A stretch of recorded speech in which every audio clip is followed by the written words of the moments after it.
Hi friends, എല്ലാവർക്കും നമ്മുടെ പുതിയൊരു വീഡിയോയിലേക്ക് വീണ്ടും സ്വാഗതം. ഇന്ന് നല്ലൊരു വെറൈറ്റി ആയിട്ടുള്ളൊരു ബ്രേക്ക്ഫാസ്റ്റ് റെസിപ്പി ആയിട്ടാണ് കേട്ടോ വന്നിട്ടുള്ളത്. തമിഴ്നാട് സ്പെഷ്യൽ കാരപ്പനിയാരാണ് തയ്യാറാക്കിയിട്ട് എടുക്കുന്നത്. ഇതിൻ്റെ കൂടെ നല്ലൊരു ചട്നി കൂടെ ഉണ്ടാക്കിയെടുക്കുന്നുണ്ട്. ഹോട്ടലിൽ നിന്നൊക്കെ കിട്ടുന്ന ചട്നി ഉണ്ടല്ലോ, അതേ ടേസ്റ്റുള്ള ചട്നിയാണ് കേട്ടോ. അത് വളരെ ഈസി ആയിട്ട് ഉണ്ടാക്കിയിട്ട് എടുക്കാനും പറ്റും. അപ്പോൾ അതെങ്ങനെയാണ് തയ്യാറാക്കിയിട്ട് എടുക്കാമെന്ന് നോക്കാം. അതിന് മുന്നായിട്ട് നമ്മുടെ ചാനൽ ആദ്യമായിട്ട് കാണുന്നവരൊക്കെ ഉണ്ടെങ്കിൽ ഒന്ന് സബ്സ്ക്രൈബ് ചെയ്യണം. പിന്നെ വീഡിയോ കണ്ടുകൊണ്ടിരിക്കുന്ന സമയത്ത് ഒന്ന് ലൈക്കും കൂടെ ചെയ്യാനും കൂടെ മറക്കരുത് കേട്ടോ. അപ്പോൾ നമുക്ക് നേരെ വീഡിയോയിലോട്ട് കടക്കാം.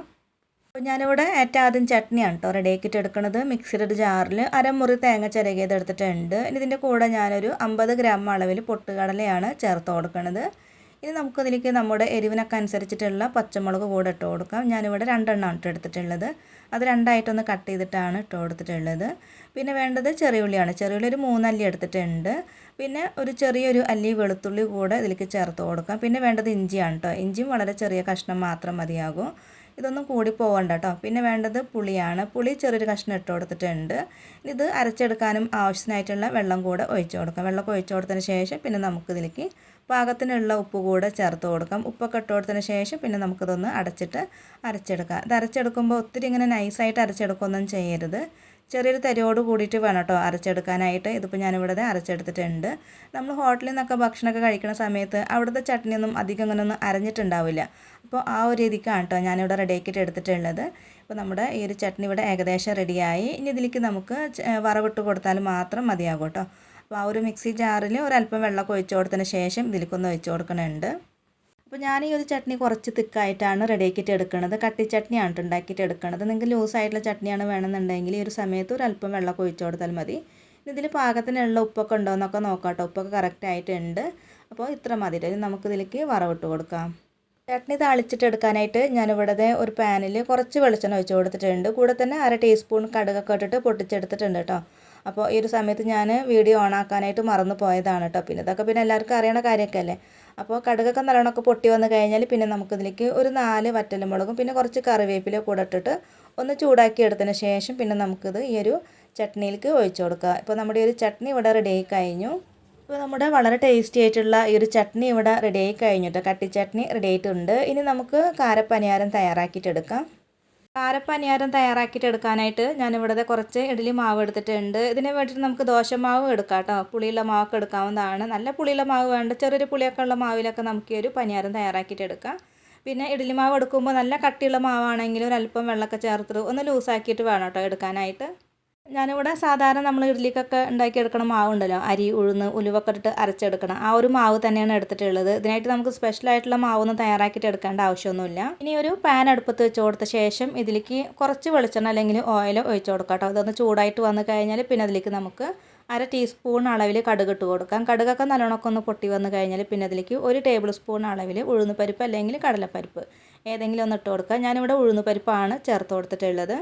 ഇതിലേക്ക് വറ്റൽമുളകാണ് ചേർത്ത് കൊടുക്കേണ്ടത്. അപ്പോൾ ഈ ഒരു കാരപ്പനിയാരം എന്ന് പറയണത് ഇത് നല്ലൊരു എരിവുള്ളൊരു പനിയാരം എന്ന് അർത്ഥത്തിലാണ് കേട്ടോ. കാരം എന്ന് വെച്ചാൽ എരിവ് എന്നാണ് തമിഴിൽ അർത്ഥം.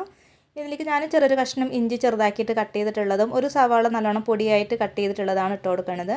പിന്നെ കുറച്ച് കറിവേപ്പില കൂടെ ഇട്ട് കൊടുക്കണം കേട്ടോ. എന്നിട്ട് ഇതെല്ലാം കൂടെ ഒന്ന് വഴറ്റിയിട്ട് എടുക്കുക കേട്ടോ വേണ്ടത്.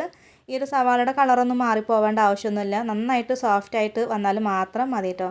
അപ്പോൾ നല്ലോണം ഇതുപോലെ ഒന്ന് ഇളക്കിയിട്ട് കൂടെ കൊടുക്കാം. അതിനുശേഷം പിന്നെ ഇതിലേക്ക് നമുക്ക് പാകത്തിനുള്ള ഉപ്പ് കൂടെ ചേർത്ത് കൊടുക്കാം. ഉപ്പൊക്കെ ചേർത്ത് നല്ലോണം ഒന്ന് മിക്സ് ആക്കിയിട്ട് എടുത്തു കഴിഞ്ഞാൽ പിന്നെ അതിലേക്ക് ഞാൻ 1 ടീസ്പൂൺ അളവിൽ കായംപൊടി കൂടെ ചേർത്ത് കൊടുക്കുന്നുണ്ട്. ചെറിയൊരു ടീസ്പൂൺ അളവിലാണ് കേട്ടോ കായത്തിൻ്റെ പൊടി ഇട്ട് കൊടുത്തിട്ടുള്ളത്. എന്നിട്ട് ഇതെല്ലാം കൂടെ ഒന്ന് ഇളക്കിയെടുത്തതിന് ശേഷം നമുക്ക് ഫ്ലെയിം ഓഫ് ആക്കാം. ഫ്ലെയിം ഓഫ് ആക്കിയതിന് ശേഷം അവസാനമായിട്ട് നമുക്കിതിലേക്ക് കുറച്ച് മല്ലിയില ചെറുതാക്കിയിട്ട് കട്ട് ചെയ്തിട്ടുള്ളത് കൂടെ ചേർത്ത് കൊടുക്കാം. എന്നിട്ട് വീണ്ടും ഒന്നും കൂടെ ഒന്ന് മിക്സ് ആക്കിയിട്ട് എടുക്കാം. ഇത് നല്ലോണം ഒന്ന് മിക്സ് ആക്കിയിട്ട് എടുത്തു കഴിഞ്ഞാൽ പിന്നെ നമ്മൾ നേരത്തെ എടുത്ത് വെച്ചിട്ടുണ്ടായിരുന്ന ആ ഒരു മാവുണ്ടല്ലോ അതിലോട്ട് ഇത് മുഴുവനായിട്ടും ഇട്ട് കൊടുക്കാം. എന്നിട്ട് എല്ലാം കൂടെ ഒന്ന് മിക്സ് ആക്കിയിട്ട് എടുക്കാം കേട്ടോ. നന്നായിട്ട് ഒന്ന് മിക്സ് ആക്കിയിട്ട് എടുത്തു കഴിഞ്ഞാൽ നമ്മുടെ ഒരു പനിയാരത്തിൻ്റെ ബാറ്റർ ഇവിടെ റെഡി ആയി കഴിഞ്ഞു. ഇതിലോട്ട് ഞാൻ വീണ്ടും ഉപ്പൊന്നും ചേർത്ത് കൊടുക്കണില്ല. ഈ ഒരു മാവിൽ ഉപ്പൊക്കെ ഉള്ളതാണ് കേട്ടോ. അപ്പോൾ അത് കാരണം ഉപ്പിട്ട് കൊടുക്കണില്ല. നിങ്ങൾ ഉപ്പിടാത്ത മാവാണ് എടുക്കണമെന്നുണ്ടെങ്കിൽ പാകത്തിനുള്ള ഉപ്പൊക്കെ മാവിലേക്ക് ചേർത്ത് കൊടുക്കണം. ഇത് നല്ലോണം ഒന്ന് മിക്സ് ആക്കിയിട്ട് എടുത്തു കഴിഞ്ഞാൽ പിന്നെ ഇത് റെസ്റ്റ് ചെയ്യാൻ വെക്കേണ്ട ആവശ്യമൊന്നുമില്ല കേട്ടോ. ഇത് വെച്ചിട്ട് നമുക്ക് പനിയാരമൊക്കെ പെട്ടെന്ന് തന്നെ തയ്യാറാക്കിയിട്ട് എടുക്കാവുന്നതാണ്.